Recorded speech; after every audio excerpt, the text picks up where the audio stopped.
Ako po si Ruby de Belen, isang Seventh-day Adventist. Paano ba ako naging isang Seventh-day Adventist? Ako po ay lumaki at nagkaisip na isang dating Iglesia ni Cristo. Ako po ay nabautismuhan o handog sa Iglesia ni Cristo nung ako ay nasa 6 na taon or 7 taong gulang pa lamang. Subalit nang ako po ay magkaedad ng 14 years old or 13 years old ay nanlamig sa pananampalataya at ako po ay natiwalag.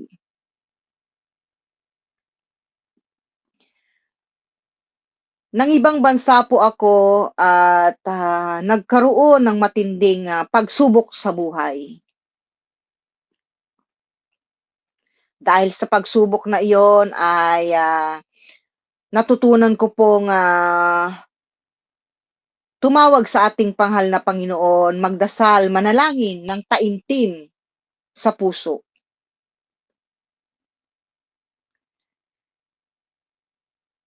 At habang tumatagal po ay naramdaman ko sa sarili ko na hinahanap ko na po ang presensya ng ating mahal na Panginoon. Gusto kong bumalik sa pananampalataya. Gusto kong muling sambahin ang dakilang Panginoon. Kaya naisipan ko po na hanapin muli ang relihiyong aking nakalakihan. At dahil po sa hirap ng paghahanap dito sa ibang bansa, ay dumadalo ako sa iba't ibang relihiyon. Sinusubukan kong hanapin ang aking kaligayahan. Sinusubukan kong hanapin ang presensya ng ating mahal na Panginoon sa paraang pagdalo sa iba't ibang sekta. Subalit hindi po ako nagtagumpay.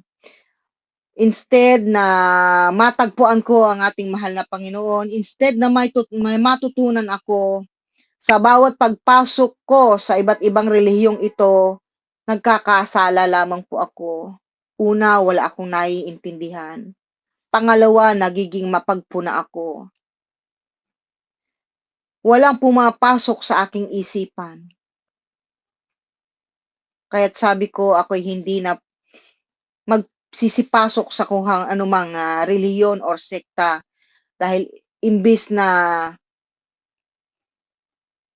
matunghayan ko ang presensya ng Panginoon, ako ay nagkakasala lamang. Hanggang sa dumating po ang time na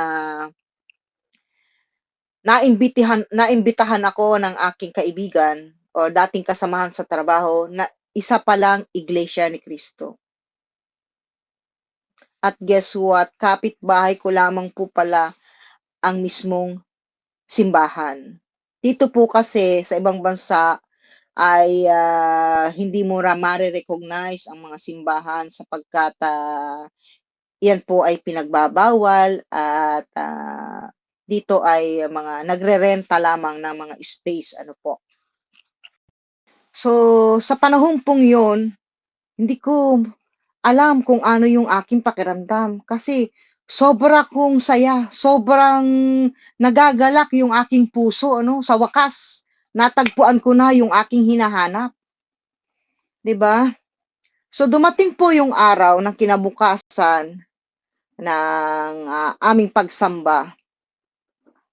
Yung aking pong galak ay napalitan po ng pagkadismaya. Sapagkat hindi ko po naramdaman ang presensya ng Panginoon sa loob ng bahay-sambahan. Pangalawa,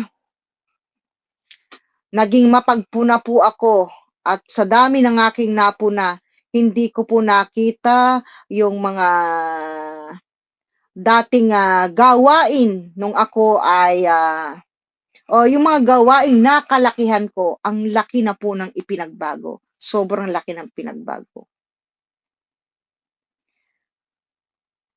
Yung pamamaraan lamang po ng paghihikayat nila sa mga bagong kasapi or pagpapakilala nila sa mga bagong ah, sasapi sa relihiyong iyon ay maling-mali na po, maling-mali na para sa akin.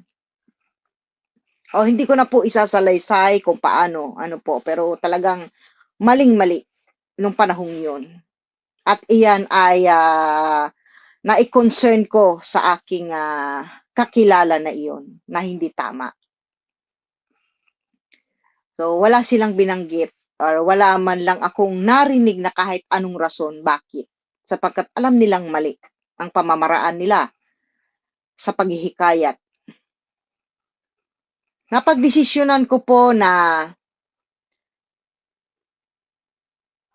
hindi na ako babalik sa simbahan na yon at ako'y titigil na sa pagpasok sa kahit anong relihiyon. Mananatili na lamang po ako sa aking bahay sa panahon na ako ay mananalangin or mananampalataya sa ating mahal Panginoon. Dito na lamang ako sa loob ng bahay. Yun po ang napagdesisyonan ko noong mga panahong yun. Ba't hindi po yan ang kagustuhan ng ating mahal na Panginoon, mga kapatid? Hindi po tumigil ang ating mahal na Panginoon na magpadala ng mga taong ginawa niyang kasangkapan upang makilala ko ang Seventh-day Adventist. May nakilala po akong isang elder ng Seventh-day Adventist sa online. At doon po nagsimula ang lahat. Ako po ay binabahaginahan niya o ibinabahagi niya sa akin ang mga nasusulat sa banal na kasulatan sa Biblia tungkol sa ating mahal na Panginoon. At dahil open po ang ating kaisipan, bukas po ang ating isipan sa pagtanggap ng salita ng ating mahal na Panginoon, ay nagkaroon ako ng interes. Nang una po akong umuwi sa Pilipinas, ako'y kanyang sinamahan sa simbahan ng Seventh-day Adventist sa Agban Nawag, Rizal, Nueva Ecija. Pagpasok ko pa lamang po ng gate, ako'y sinalubong na ng mga kapatid. That time ay marami po dahil may mga ilang bagong baptize na mga kapatid. Nasa 4 or 5 sila. Sinalubong nila ako, bagamat ako'y bagong mukha, bagong salta. Itinaramdaman ko po yung presensya ng Panginoon sa pamamagitan nila, sapagkat ako'y tinanggap nila na kaisa nila, kapatid sa pananampalataya. Hindi nila ako tinuring na bisita or bagong muka sa mga oras na iyon. Bagkos niyakap nila ako, binati nila ako, at tinanggap ng buong puso. Alam niyo, doon ko naramdaman yung saya. Doon ako na-amaze. At talagang nasabi ko sa sarili ko na ito na yata ang hinahanap ko. So, nung nandun na kami sa loob ng simbahan at nagkataong nagbibigay ng kanya-kanyang testimony o salaysayin yung mga bagong na-baptize ng araw na iyon, alam niyo yung puso ko, iba yung kabog eh. Ang bilis. Kabog na, masaya. Habang ako'y nakikinig sa kanila at sila nagsasalita at ako'y nakikinig, alam mo yung eagerness sa puso ko na gusto ko ring magsalita doon sa harapan, doon sa entablado. Bagamat hindi naman po ako isang Seventh-day Adventist pa nung time na yon, ako'y nakontento na lamang na sa pakikinig. Pero sa puso't isip ko po ay talagang gustong-gusto kong magsalita doon. So ang nasabi ko po nung time na yon, balang araw, ako ay aakyat diyan sa entabladong yan, tatayo sa harapan ng aking mga kapatid at magbibigay ng salaysay ng aking testimony kung papaano ako naging Seventh-day Adventist at kung papaano ako, kung paano ko po kung muli natagpuan ang Panginoon, kung paano at saan ko natagpuan ang presensya ng ating Panginoon.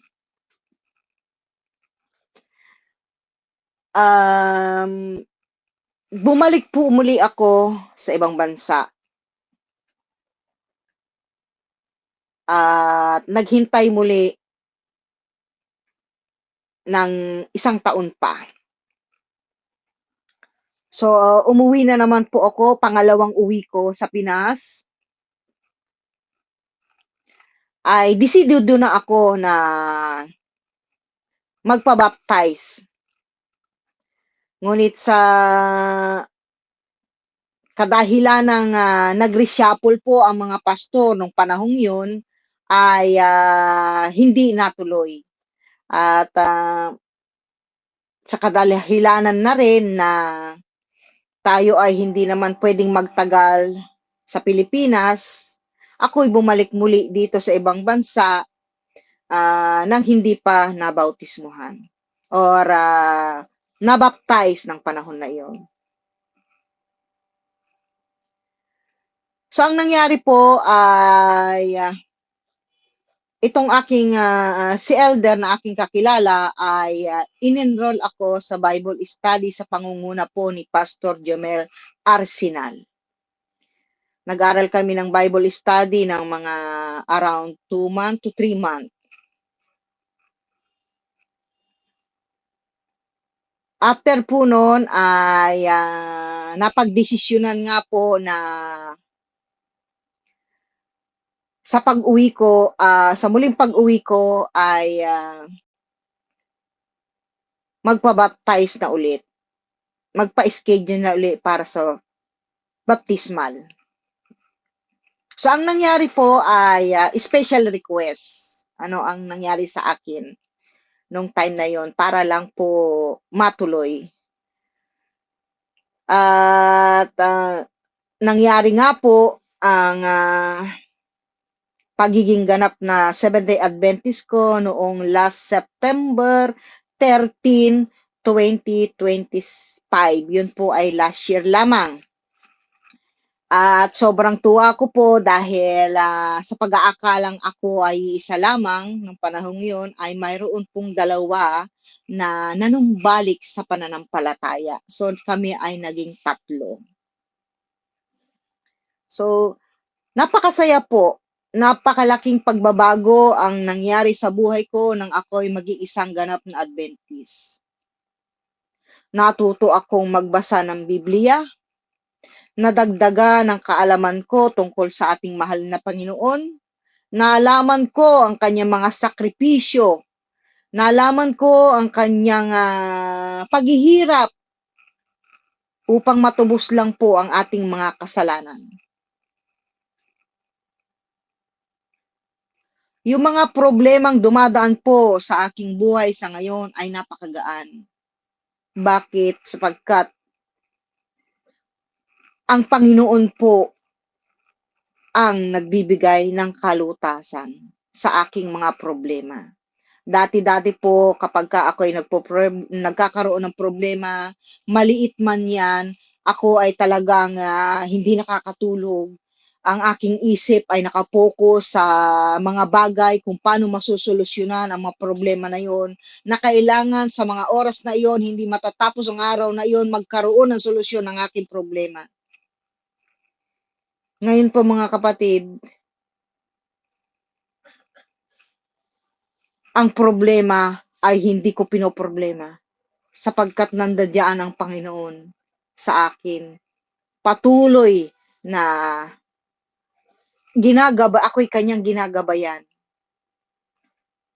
ipinapakita niya ang kanyang pagmamahal, ipinadadama niya ang basbas ng banal na espiritu sa akin sa paraang pagaanin ang aking mga problemang kinakaharap sa buhay.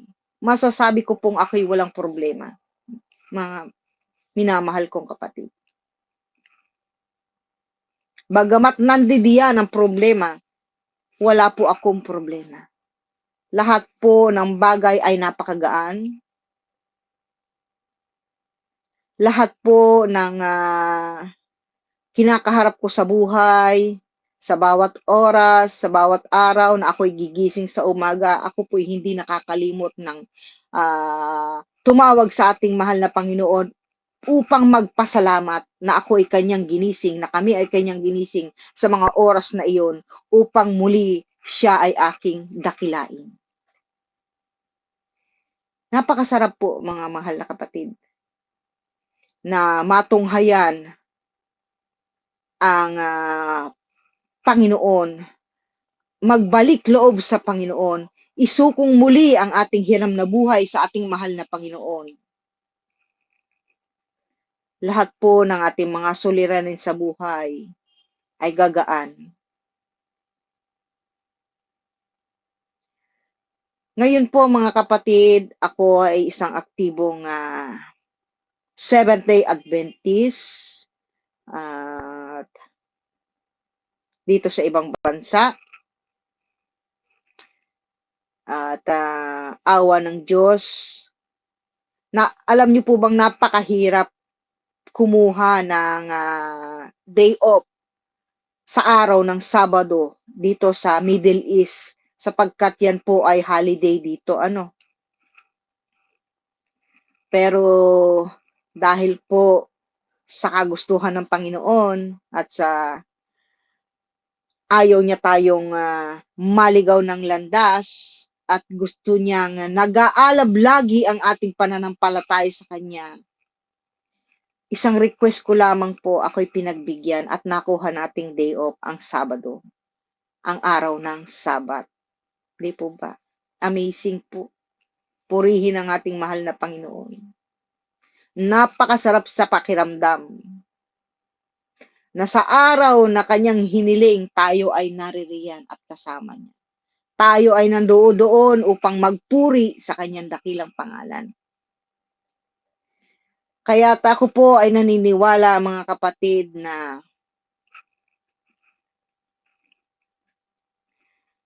ang mga pagsubok pong dumadaan sa ating buhay ay tanda po ng pagkatok ng ating mga mahal na Panginoon sa ating mga puso't isipan. Tayo ay kanyang ginigising na panahon na upang tayo ay muling bumalik sa kanyang piling. Panahon na upang manumbalik at isuko muli natin ang ating espiritual na katauhan sa Kanya at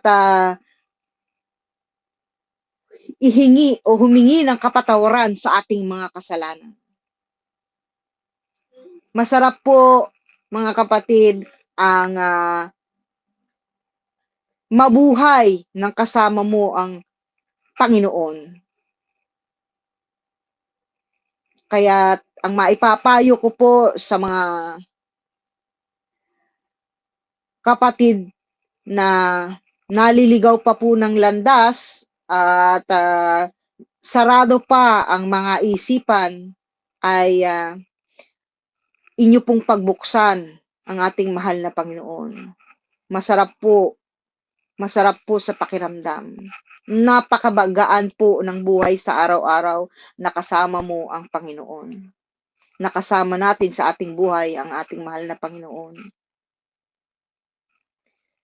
Ito pong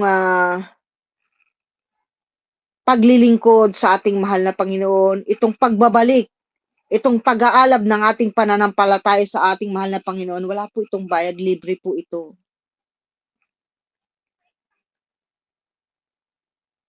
Marami pong oras na pwede nating dakilain ng ating mahal na Panginoon. kung atin pong gugustuhin. Subukan po ninyo at matutunghayan din ninyo